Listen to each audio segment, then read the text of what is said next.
Hola hermanos, ¿cómo andan? Bueno, acá estamos con el licenciado Gonzalo Ruiz, profesor. ¿Cómo estás? Acá Bueno, andamos. tenemos hoy un video muy interesante de Lutier que como viene teniendo mucho éxito, lo seguimos agarrando. Esta vez estamos en el sendero de Warren Sánchez, una especie de predicador cristiano que tiene una especie de secta y está pasando diferentes cosas. Fue una obra estrenada en el año 1995. Vamos a compartir pantalla. Queridos hermanos, ya se acerca la fecha en que nuestro amado hermano principal, el fundador de nuestra secta, el gran Warren Sánchez, ha de estar aquí con nosotros apenas resuelva algunos asuntos que lo retienen en Miami. Y una vez más Warren Sánchez nos ha de traer la luz, la verdad, la solución a todos los problemas. Bueno, Prepárate, hermano, pronto Warren vendrá y con él volverá de esperanza, con él volverá de esperanza,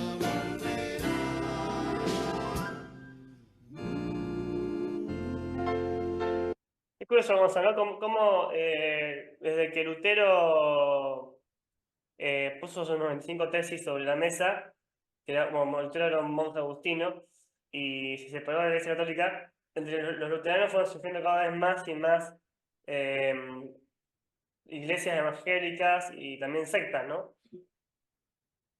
Sí, de hecho Chesterton, que es un pensador católico, decía que o sea, lo atribuía todo a la ruptura entre la Iglesia Oriental y la Iglesia Occidental allá por la Edad Media. Decía, lo que ahí se rompió en dos, después la Reforma Protestante se rompió en, ¿cuántas habrán sido? 5, más o menos 6, y después ya, posteriormente, se rompió en 1000. O sea, como que todo venía de esa división original, Sí. que Y había. los principios de Lutero eran sola fe, sola escritura y sola, ¿qué más era? Sola gracia. Una sola fe, una sola escritura y una sola gracia. Sí. Una sola fe, no, solo la fe sin las obras, solo la escritura sin la tradición y solo la gracia sin las obras. Bueno, seguimos. Sola fe, sola escritura y no, sola gracia representa a sin el, sería justamente, pero sin el, a ver, sin el esfuerzo humano, va por ahí más Claro, bien. sin el esfuerzo humano, sí, sí, sí, sin las obras. Bueno, genial. Seguimos. Sí, como que va de la mano, ¿verdad? Queridos hermanos, hoy vamos a comenzar nuestra reunión con un versículo del libro Warren tiene todas las respuestas, que ustedes pueden adquirir en el puesto instalado en el hall del teatro, y que dice así.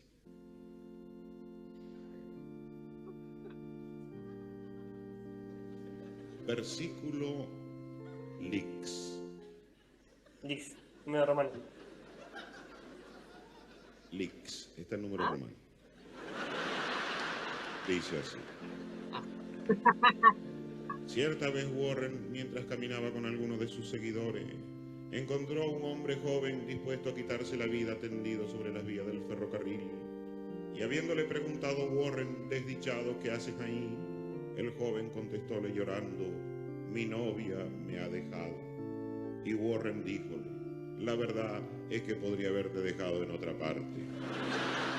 Bien. Luego, levantólo, No. aconsejólo, consolólo y estimulólo. ¡Vamos, Lolo! Pero hermano, esto mismo lo veremos mucho más claro todavía a través del siguiente testimonio. Bueno, ¿qué te parece, Gonza? ¿Cuándo se habla de suicidio en la filosofía? ¿Qué filósofo es el más exponente del suicidio? El exponente del suicidio no era Camus. Camus, no, Camus. Sí, este Acá en Argentina es Camuse. ¡Aguante importante, Camuse! lo importante de la filosofía es dar una razón para no suicidarse, para poder vivir, ¿no? Se ve que era Claro, muy porque dramático el tipo. sí, e irónicamente es como una inversión de lo que se pensaba de la filosofía en los clásicos, que planteaban que la filosofía es una meditación sobre la muerte, o una meditación sobre la condición mortal del hombre. En cambio, ya estos filósofos un poco más posteriores plantean que es al revés, que es como una meditación sobre la vida, si se quiere. Y sí, ¿vos leíste el mito de Sísifo? Yo no lo leí. El mito de Sísifo. Sifo era el maestro de Poe en Kung Fu No, no, Panda, Lu. Sísifo, el mito de Sísifo. Sí, ¿No será Sísifo, capaz? Sísifo, sí. Ese era el que empujaba, su castigo era empujar una piedra cuesta arriba todos los días y siempre cuando estaba por llegar a la cima la piedra se le caía. Su castigo Claro, era ese, así como hacer esa tarea inútil que nunca iba a terminar. y era algo absurdo en algún punto. El absurdo plantea caminos con el que hay que vivir. Claro, por un lado el absurdo y por otro lado el imposible. O sea, la tarea por sí misma ya es absurda, o sea, ¿qué sentido tiene llevar una piedra hasta la punta de la montaña, que hay más piedra que patea para arriba? Sí, Pero lo segundo es, si ya sabes que no vas a poder terminar nunca, ¿por qué lo haces? Es ridículo, ¿entiendes? Entonces en ese punto es un absurdo. totalmente, sí. Sigamos. Yo era un infeliz. Vivía amargado, vivía sufriendo. No duraba en ningún empleo. Tenía seborrea. Mi pobre mujer vivía quejándose. Mis hijos me reclamaban más atención. Hasta que un día, un amigo me prestó el disco de Warren Sánchez, Buscando el Sendero. Que ustedes pueden adquirir en el puesto instalado en el hall del teatro. Y desde ese día mi vida cambió. Dejé de sufrir, dejé de amargarme, dejé de trabajar, dejé a mi mujer, dejé a mis Bueno, hijos. no, ya te vi, hermano. Muchas gracias por tu valiente testimonio. Bueno, vamos a decirme, los testimonios dentro de la fe. Creo que es muy importante el tema del testimonio porque es una ilusión a la experiencia, ¿no? Siempre partir de la experiencia y no de desarrollar solamente una idea, sino de vivirla. Esto es medio como una sátira del testimonio en ese punto. Pero la filosofía, ¿vos qué decís? ¿La filosofía parte del testimonio como la religión? Es que la filosofía, por definición, no puede partir del testimonio, porque la filosofía, yo soy más tirando a platónico en esto, está mucho más emparentada con la razón pura, o sea, con la matemática o con estas ideas mucho más no vinculadas a la experiencia, por así decirlo. Claro, además, Bien, lo que sí, sí, no, que lo que sí funciona mucho para ese tema del testimonio es cuando vos querés dar ejemplos de los conceptos filosóficos. claro, como una especie de inducción, de partir de particular para llegar a Claro, universal. una especie de inducción. A Pero mí me siempre, pasa mucho cuando tengo que explicar cómo usaba Sócrates su método, que les doy un ejemplo, y con eso se entiende mucho más rápido que si hago toda la definición, toda la fundamentación racional. Eso lo explico después. sí, pero la ¿Bien? inducción siempre es incompleta, porque siempre va a haber un caso, puede llegar a haber un caso que se oponga a la idea que sacamos. Y sí, básicamente la inducción siempre tenemos que asumir, tenemos que presuponer que es incompleta, porque presumir que tenemos una inducción completa sería presuponer que nunca jamás podrá existir otro caso que no sean los que ya andamos analizados. O sea, una cosa, no sé cómo decirlo. Es un supuesto demasiado fuerte, la verdad. Claro, también en mi comunidad hablamos Así que de bueno. que somos mistagogos, que somos testigos del misterio, mistagogos. El tema es que en filosofía no se puede hacer mistagogo, porque misterio es un concepto netamente religioso. Entonces, si bien hay que vivir Básicamente, la sí. experiencia en filosofía, y no, y no hay que ser maestritos totalmente teóricos, porque si no, la teoría no se tiene que basar en la Bueno, experiencia no puede ser una mistagogía. igual cuidado porque hay filósofos que sí están a favor. Acordate que el misterio viene de la palabra griega mímesis, que significa parpadear. ¿Viste? Esto como de estar encandilado por demasiada luz y no poder ver. O sea, Sí, es básicamente lo que no terminamos de entender. Y ojo que hay filósofos que sí están a favor de que en el mundo hay cosas que no terminamos de entender y que son importantes. Por ejemplo, irónicamente, Nietzsche. O sea, irónicamente, uno de los filósofos más ateos de toda la historia de la filosofía, reivindica esta idea de que la razón no conoce todo y de que son importantes las cosas que la razón tampoco llega a comprender del todo. ¿Sí? Así que claro, irónicamente Nietzsche tiene ideas interesantes para aplicar en un contexto religioso. claro. Listo. Buenísimo, seguimos. Hermano, esto que acabamos de escuchar no solamente es verídico, sino que además es cierto. Porque no nos engañemos, hermano, es muy fácil obrar mal y luego arrepentirse. Lo difícil es arrepentirse primero y luego obrar mal. Muchos hermanos vienen y me dicen, hermano, yo trato de arrepentirme, pero por más que trato no logro arrepentirme. Entonces yo le digo, únete a Word y tarde o temprano te arrepentirás. Hermano, tenemos que iniciar una nueva vida. Y si quieres lograr una paz más profunda, acércate a Word. Lograrás una humildad que te llenará de orgullo y soberbia. Llegarás a ser tan creyente que no lo podrás creer. Sálvese con los Warren. Salvación. La humildad. Tomás dice que la humildad es parte de la templanza porque modera el deseo de la propia perfección. También está la vanidad, que es otra cosa que es como envanecerse por lo que uno tiene, ¿no? Claro. Sí, o sea, justamente la moderación en el deseo de perfección es muy importante. Esto está saliendo un poco de la filo, yendo más a la psicología. Es muy importante justamente porque cuando uno desea la propia perfección, hay una buena chance de que se vuelva demasiado perfeccionista y acabe siendo o frustrado consigo mismo, por un lado, por no poder lograr eso, ese estándar tan alto que se puso, o al revés, creer que tiene un logro mayor del que realmente tiene. Claro, claro. Sí, que eso ya entraría por el lado de la vanidad. Sí. La perfección no es algo malo de la filosofía clásica y del cristianismo, como hoy en día se define perfeccionismo, no obstante, la salvedad de esta humildad que dice Tomás en la Suma Teológica. Bueno, genial. Seguimos. Garantizada. Si se muere y no se salva, le devolvemos su dinero. Hacia nosotros, Warren, hay un centro Warren cerca de su hogar. Lo que pasa, hermano, es que vivimos demasiado preocupados, vivimos obsesionados por las cosas materiales y nos olvidamos lo más importante, nos olvidamos el alma, el espíritu. Sí, hermano, por ejemplo, debemos recurrir más a menudo a la oración. Bueno, pero pero vienen y me dicen, ahí vemos dos ¿qué cosas. es la oración? Es el de la batería que hace así. El alma, ¿eh? ¿Qué es el de la batería que hace así con los palitos de la batería? No sé. Sí, está jugando. Escucha, el alma. El alma es forma del cuerpo para Aristóteles, un concepto que es también en griego y a la vez de origen griego y a la vez de origen semita, ¿no? Porque también el alma, vos pensás que se considera también principio de vida. Esa es la idea que tiene Platón y que toma justamente de las distintas religiones de Oriente Medio. Claro. El alma como este soplo, principio de vida. Claro, el alma es el principio vital de todo ser vivo que tienen no solamente los hombres, sino los animales y las plantas. Lo único que en el hombre, Claro. para Tomás y para los cristianos, el alma puede sobrevivir a la muerte. Correcto, y esa idea la toman de Platón, que para Platón decía que como el alma es principio de vida, por definición no puede morir. Claro, los animales y las Por plantas. definición no puede morir. ¿Qué? Pasa que el alma humana es espiritual para los cristianos, para Tomás, y para los griegos, para Aristóteles, muere la persona, muere el alma también, aunque sea espiritual. Claro. Claro, ese es un debate bastante interesante que ni el propio Platón lo pudo resolver en su momento, que es qué pasaba con el principio de vida de los animales y plantas.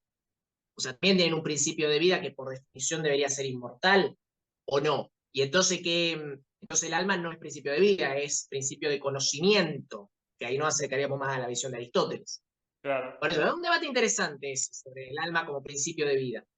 totalmente, sí. Sigamos. La oración. Bueno, para antes de que inicie, dato curioso, Vale. Vale, dato curioso, hay religiones que plantean que sí, que el alma es principio de vida y está en todos los seres vivos. Entonces vos podés morirte y reencarnar en una planta. Literal. Sí, la reencarnación. Genial. Seguimos. Reencarnación, sí. ¿Qué es Dale. oración?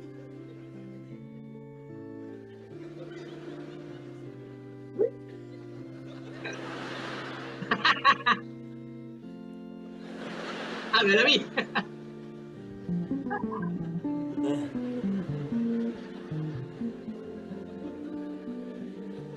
No.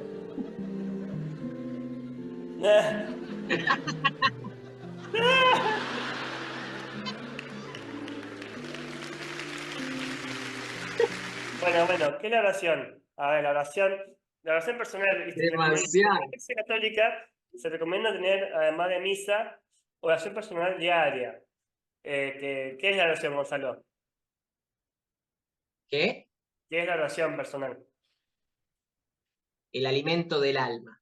Amén. Yo en mi comunidad tenemos oración grupal semanal y oración diaria, que la idea es que tomarse unos 15, 20, media hora más o menos, por lo menos, del día para hablar con Dios y con la palabra de Dios, y la oración discursiva, que uno puede dialogar con Dios, uno puede leer la palabra de Dios y hacer una lectura divina, o como dice San Ignacio de Loyola, de composición del lugar. Hay formas, también hay muchas formas de rezar. También se puede escribir los apuntes espirituales, se puede hacer una canción.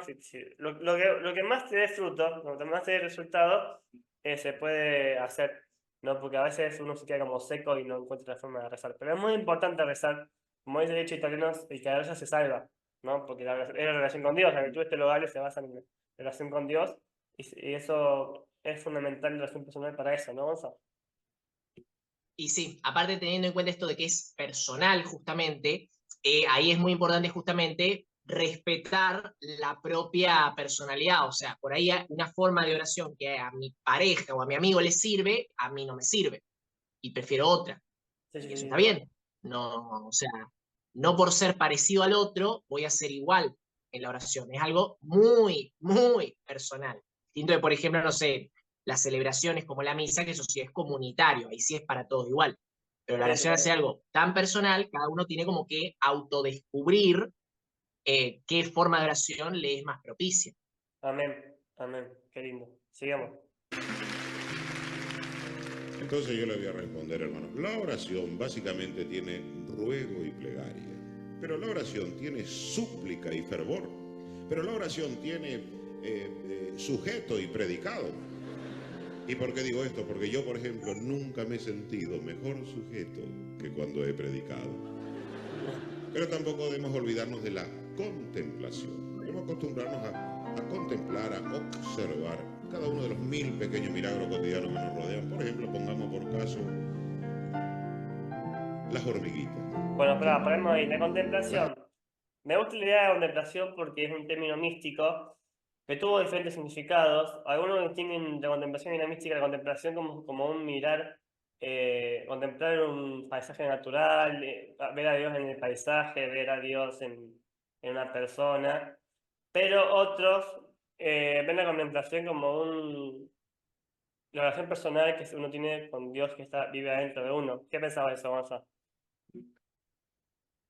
¿Qué pienso de la contemplación? Es un poco aburrida. Bueno, pero No, por sí sola, yo personalmente siempre me gustó entender la relación o la contemplación dentro de la acción. ¿Bien? O sea, justamente esta idea de... ¿Te acordás del mito de Ulises o de Odiseo y las sirenas? no leí, no leí. ¿No te acordás? Que No se tiene leí. que atar al mástil para no... Odiseo iba a pasar con su barco por el lugar donde estaban las sirenas y entonces él se hace atar al mástil para no ser tentado por el canto, mientras que a sus marineros les tapa los oídos y los hace remar sin escuchar nada. Y Sí, entonces pueden pasar a salvo. Entonces los marineros actúan, o sea, están remando, pero no escuchan. Y Odiseo escucha, pero no puede hacer nada porque está atado. ¿Sí? Y es como esa diferencia justamente entre, o perdón, esa separación entre la contemplación y la acción. A mí me claro. gusta mucho entenderlo con esa dualidad, justamente de que la verdadera contemplación, se logra muchas veces de la mano de la acción, no necesariamente durante la acción, pero se logra de la mano de la acción. ¿Bien? Nosotros muchas veces en nuestra vida estamos o como el remero que está ahí haciendo su vida, pero no escucha nada, o sea, no sabe a dónde va, no escucha como el que le dice el de al lado, no escucha qué le dice el que le está dando las órdenes, nada. O estamos muchas veces también como Odiseo, que escuchamos todo, vemos hacia adelante, pero no hacemos nada. ¿Sí? Claro, claro. Un poco Entonces, por eso, sí, sí, decime vos. lo que recomiendo Juan Pablo II es que hoy en día tenemos que ser contemplativos en la acción. Claro, exactamente. Contemplativo en la acción. Por eso a mí me gusta mucho en este sentido el, ¿cómo se dice esto? El testimonio de la Madre Teresa de Calcuta, Claro. que no sé si conocés esa anécdota, que viste, a ver, ellos cuando estaba arrancando las órdenes de las misioneras de la caridad, todavía no eran una orden, recién era apenas ella como monja y algunas colaboradoras, Sí. o sea, todavía faltaba la parte formal, pero bueno, cuando estaban arrancando, se levantaban muy temprano y se acostaban muy tarde, ¿bien? Y Sí. tenían la particularidad de que hacían la oración de la mañana, o sea, se levantaban y iban a rezar, incluso antes de desayunar siquiera. Se levantaban y a rezar, ¿bien? Entonces una de las monjas, perdón, de las monjas, todavía no eran monjas, una de las colaboradoras me dijo como que quería dormir un poco más, entonces digo, no, madre, no sabe usted que vio que gastamos mucho tiempo en rezar y por ahí podríamos estar más tiempo ayudando a la gente. Bueno, mira, a ver, si vos querés ayudar más a la gente, vamos a hacer una cosa, nos vamos a levantar más temprano para poder ir a rezar más temprano y así salir a buscar a la gente más temprano. ¿Qué te parece? Like. Claro. Bueno, Entonces, pero justamente esto, ¿por qué la Madre Teresa, siendo que tenía una agenda tan apretada, porque imagínate que tenía que atender a la pobreza de la India, que tenía bastante pobreza en esa época y siguen teniendo, eh, aún así destinaba tiempo para la oración, ¿bien? Entonces, ¿por qué es tan importante? Justamente porque la oración es esto de que es el alimento del alma, o sea, es lo que nos permite darnos cuenta todo lo que hacemos y lo que hicimos ayer y lo que vamos a hacer hoy con esta acción. O sea, sí, entender realmente por qué hacemos lo que hacemos, por qué la caridad, por qué la misericordia, ¿bien? ¿Por qué todas las acciones que hacemos? ¿Bien? Y totalmente. eso se relaciona mucho con esta filosofía más aplicada a la vida que tenemos. Yo digo, bueno, ¿qué voy a hacer hoy? Voy a ir a mi trabajo. ¿Y por qué quiero trabajar? ¿Y por qué quiero vivir? ¿Y por qué quiero vivir? ¿Bien? ¿Qué hay en la vida que me atraiga? ¿Se entiende? O sea, se relaciona en gran medida incluso con esto. Ujú. Bueno, sigamos entonces.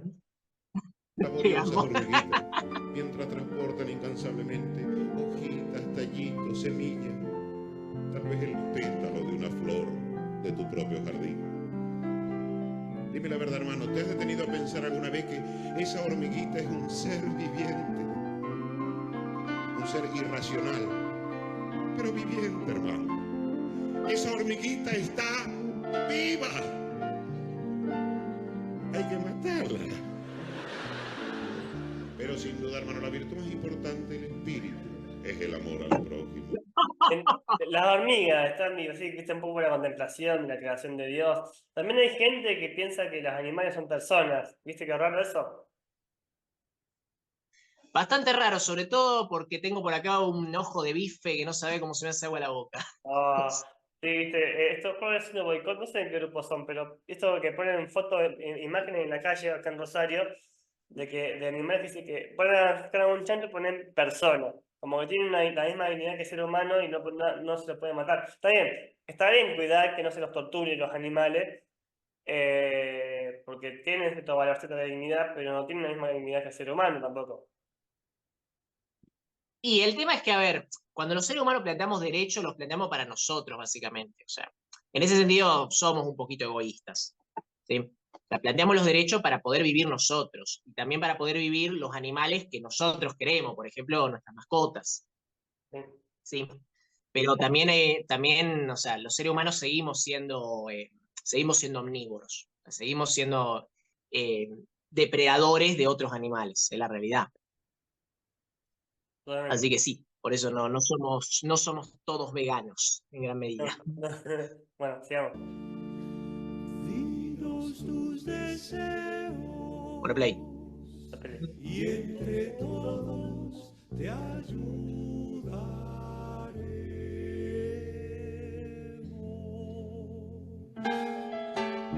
Quiero paz. Si te unes a nosotros, todos juntos haremos la paz. Quiero el bien. Si te unes a nosotros, todos juntos haremos el bien. Quiero amor. Si te unes a nosotros, todos juntos haremos el amor. Pero ¿qué es esto, hermano? ¡Qué barbaridad! ¿Por ¡No! qué no invitan? No, digo, ¿por qué no evitan estos malentendidos? Lo que pasa, hermano. Bueno, la paz. La paz es un fruto del Espíritu Santo para San Pablo y San Ignacio de Loyola considera que si algo te da paz es de Dios. Como que la paz es una señal de que Dios te quiere en el lugar donde que te da la paz o quiere lo que te da la paz en algún punto, ¿no? Para San Ignacio de Loyola. Sí, la tranquilidad, justamente la tranquilidad del espíritu. Eso en psicología se conoce como el tánatos, la pulsión de muerte, lo llamaba Freud.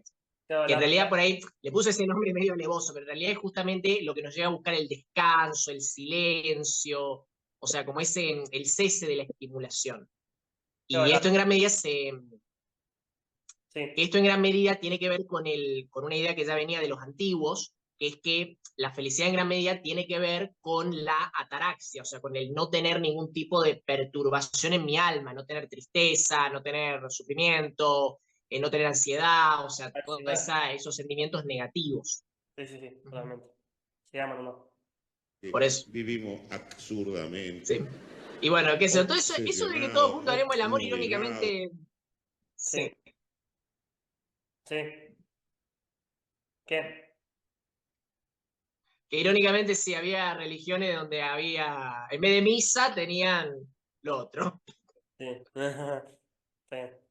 Sí, no, literal. Deprimido. Literal. Pero por suerte tenemos el libro Warren, tiene todas las respuestas que ustedes pueden adquirir en el puesto instalado en el hall del teatro. Otro de cuyos versículos dice. Por dos. Versículo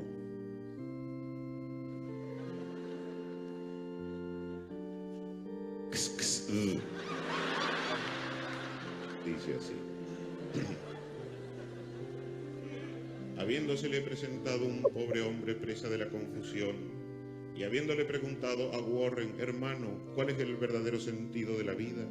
Warren respondióle, el sentido de la vida te lo diré en 3 palabras. Yo qué sé. ¿Qué nos quiso decir Warren con esto? Cuando le preguntan por el sentido de la vida, Warren responde, yo qué sé. Analicemos la frase.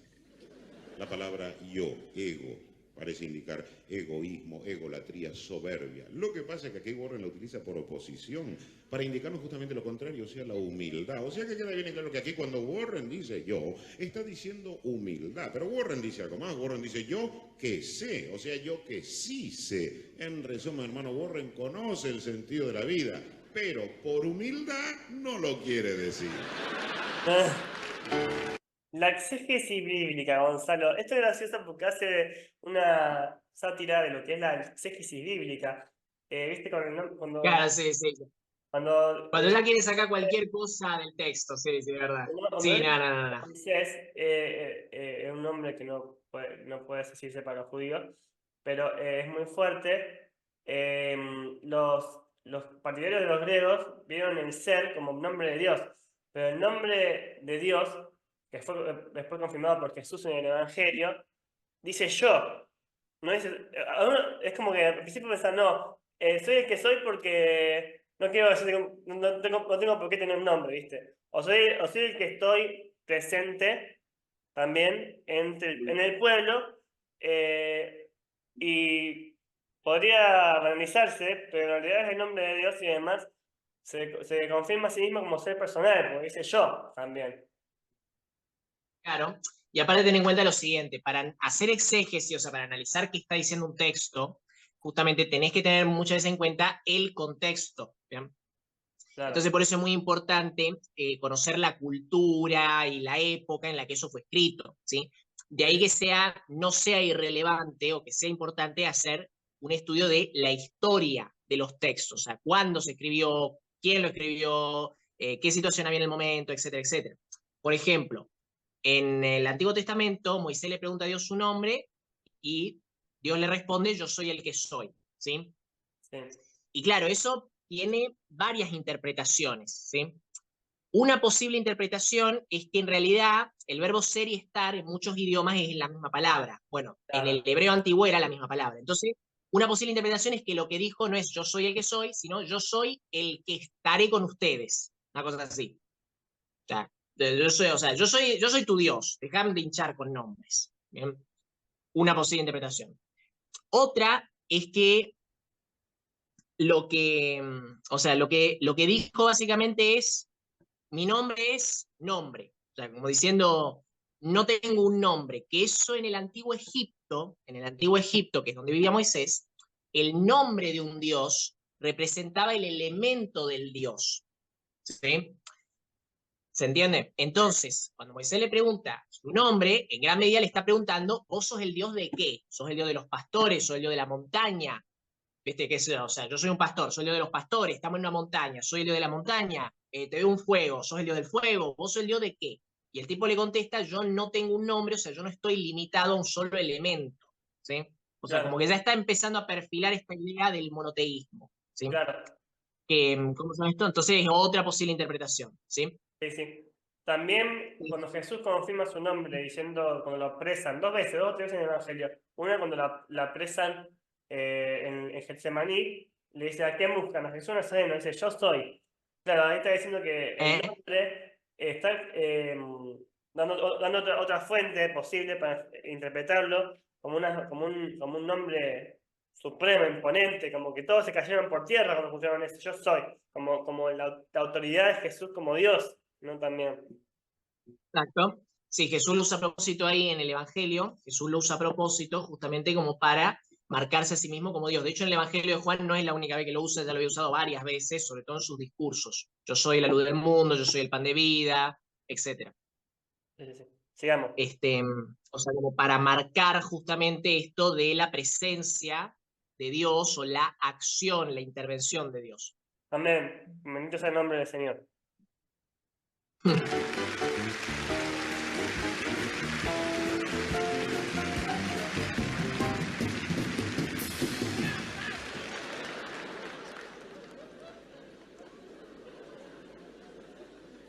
¿Y todo esto, hermano, para qué sirve? Esto sirve para defendernos de las acechanzas del demonio.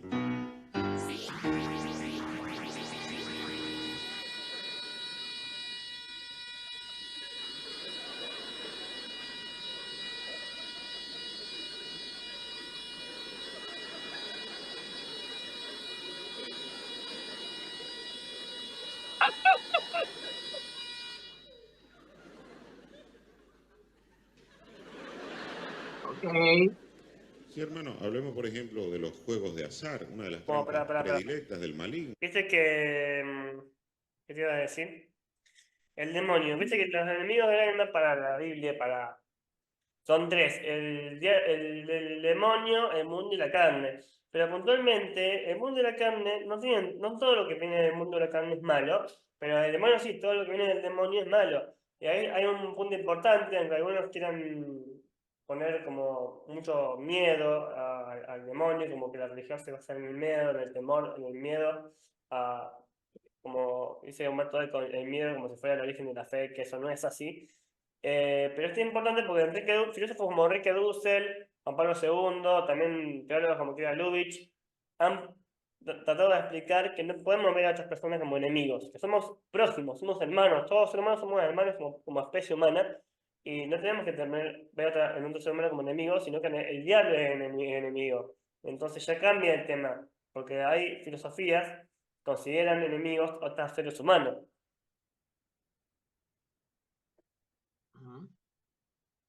¿Gonzalo? Sí, bueno, eso de que no somos enemigos, ¿se lo podemos explicar a los dos muchachos que están ahí viniendo, que me están por asaltar? Claro, pero aún así, como cristiano, un cristiano no ve un enemigo de que se está asaltando. Quizás sí tenés que defenderte, quizás por esa persona capaz que tenga que hacer algo, pero eso no significa que sean tus enemigos. Claro, a ver, nadie es tu enemigo por naturaleza. En todo caso, puede llegar a ser tu enemigo porque decidió ser tu enemigo. ¿Se entiende? O sea, si otro país me invade mi país, y sí, son mis enemigos, pero por decisión. No es que nacieron siendo mi enemigo y nunca podrán dejar de serlo. Si firmamos la paz, no somos más enemigos. Es así de simple. ¿Se entiende? O sea, pasa eso. O sea, hay muchas filosofías que sí ven a ciertas personas o a cierto grupo de personas como enemigos naturales. Como o sea, los opresores. Por sí lo serán. Básicamente, sí, ahí tenés, por ejemplo, la filosofía marxista, que ve que hay una dialéctica necesaria entre proletarios y burgueses, o sea, no hay una conciliación posible. O tenés, por ejemplo, la ideología política de los nazis, que hablaban de los judíos como enemigos prácticamente totalmente irreconciliables con Alemania. Y dato curioso, también mencionaban a los ingleses como otros enemigos de Alemania. ¿Bien? Así que, nada. También tenés, por ejemplo, ciertas variantes de indigenismo que plantean al europeo como un enemigo inalienable. Claro. Así que no, tenés muchas filosofías que hablan de esto del enemigo natural. Sí, sí, totalmente. Bueno, sigamos. No para perder. Pero hermano, si ya sabemos que ni la ruleta, ni los dados, ni las carreras, ni el bingo, ni nada de eso nos va a salvar. Entonces yo le digo, basta con eso, hermano, basta de derrochar el dinero, basta de apostar a falsas esperanzas. Con ese dinero, vayan al puesto instalado en el hall del teatro y compren un billete de la Lotería Semanal de Warren. Economía, ahorren, con la Lotería de Warren. Entonces yo le digo, sobre todo a aquellos que no Sánchez. sobre todo aquellos que no creen en la posesión diabólica, les digo, escuchen esto y se convencerán. Yo era un infeliz. No, el otro. Yo era otro infeliz. Una mañana desperté angustiado, con una terrible opresión, como si algo extraño se revolviera dentro de mi organismo y me quemara las entrañas. Estaba poseído. No, es que había comido mucho. No, hermano, está bien, es lo que yo digo, habías sucumbido inicuamente a la gula. Y además había comido mucho. Lo que pasa es que en aquel entonces yo solo pensaba en comer, comer y comer. Lo único que me hacía olvidar por un instante las ganas de comer era comer. Llegué a pesar 1.600 kilos. Hasta que un día, un amigo me prestó el libro de Warren, las 100 recetas místicas para adelgazar. Que ustedes pueden adquirir en el puesto instalado en el hall del teatro. Hermano, cuéntales a todos cómo te fue con el libro. Me lo comí. Bueno, antes estaba hablando acá en ese testimonio de la posesión diabólica. Eso es algo que saben los teólogos, yo no estoy formado, pero lo que he escuchado, lo digo de oído, que es muy poco común, que en lo general lo más común es una influencia del mal, ¿no? O sea, Sí, o sea, yo personalmente no soy teólogo ni estudié teología, pero sí, sé que o sea, la propia gente que se dedica a eso aclaran que no, que es algo muy raro, y que no tiene nada que ver con lo que sale en las películas, o sea, va sí, por sí. otro lado. Hay muchos videos del padre Gabriel Amorth, que es el exorcista del Vaticano, que murió hace varios años ya, que habla sobre ese tema. Pero es un tema muy delicado, no hay que meterse por curiosidad ni por morbosidad, salvo que uno quiera ayudar a una persona que está pasando por eso, pero es como una especie de enfermedad, es como si fuera un virus. O sea, es delicado y no hay que meter miedo con eso porque hace mal, ¿viste? Qué sé yo. Sí, la verdad que sí. Sí, la verdad que sí. Va, dale para adelante. Que la gula no es la única de las acechanzas del demonio.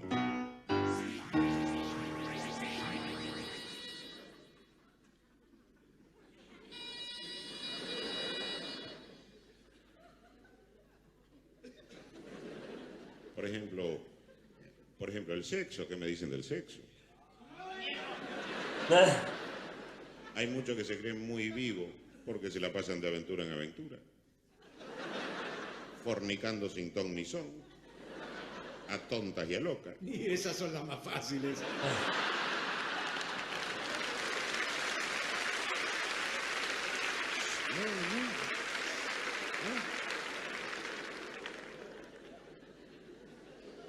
Lujuria, concupiscencia, ¿Con quién? lascivia. Con la Silvia. Cuidado, hermano, porque una mujer sensual y voluptuosa que nos incita a pecar no es otra cosa que Mefistófeles disfrazado. Un travesti. Bueno, la concupiscencia que toma San Agustín cuando habla de la cupita, del amor de concupiscencia y la caridad, ¿no? También Tomás y Evagrio Póntico, que es un teólogo que hablaba de los 7 pecados capitales, que no eran pecados, sino tentaciones, ¿no? Tentaciones. Entonces Claro. es difícil de explicar todo, ¿no? Pero la concupiscencia está en la primera carta de San Juan, que habla de que el pecado original tiene como fruto la triple concupiscencia de la carne, de los ojos y el orgullo de la vida. ¿Qué decís, Gonzalo?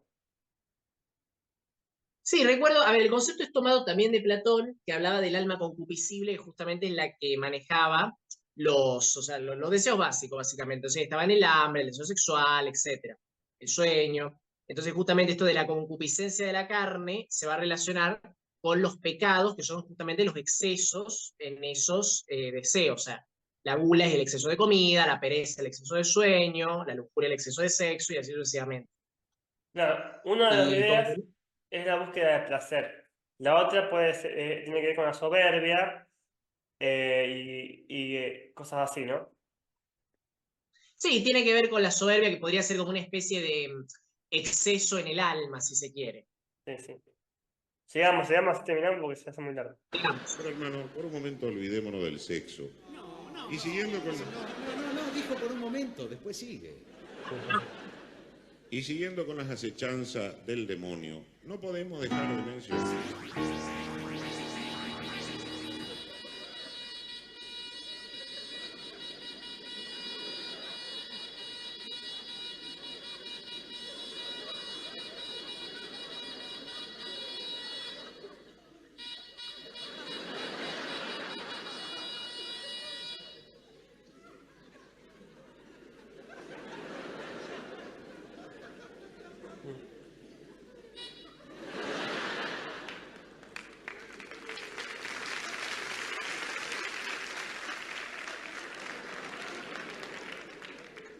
muy bonito ese diablito, hermano. Pero ya estuvo muy bien, muchas gracias. Decía, siguiendo con las acechanzas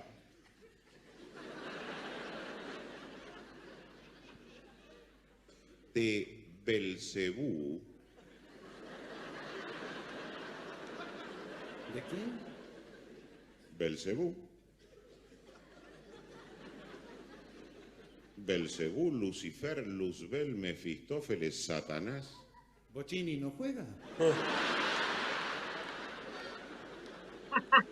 No podemos dejar de mencionar, decía, para terminar, el flagelo de las drogas. Yo pregunto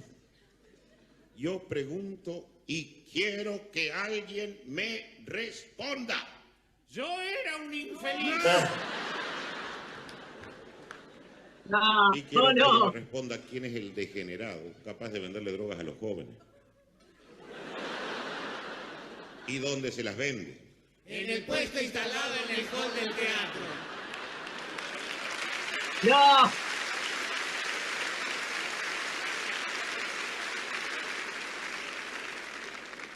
Claro, nunca faltan los débiles que dicen, no, yo solo quiero probar. Y prueban esto, prueban aquello, prueban lo demás allá. Aprendan de Warren, que nunca le han podido probar nada. Pero ahora, alegrémonos, hermanos, porque Warren Sánchez pronto estará aquí. Prepárate, hermano. Pronto Warren vendrá. Y si no ha venido todavía es porque hay algo que lo retiene en Miami. Y ese algo es el FBI. Pronto Warren vendrá. Y con él volverá. La esperanza. Su mensaje de paz, de fe y libertad. Libertad. Bajo fianza. Fianza, ¿viste? Estaba preso.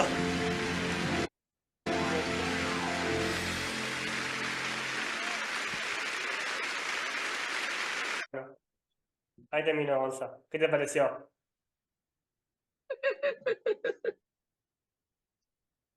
Pobre Warren, estaba preso. Sí, sí, que era un pastor de una secta que había creado él y no era muy ejemplo de vida él tampoco. No. Bueno, listo. Además, no nos jodo más porque ya hace mucho tiempo. no olviden suscribirse a mi canal y de poner me gusta. Hasta luego. Chao.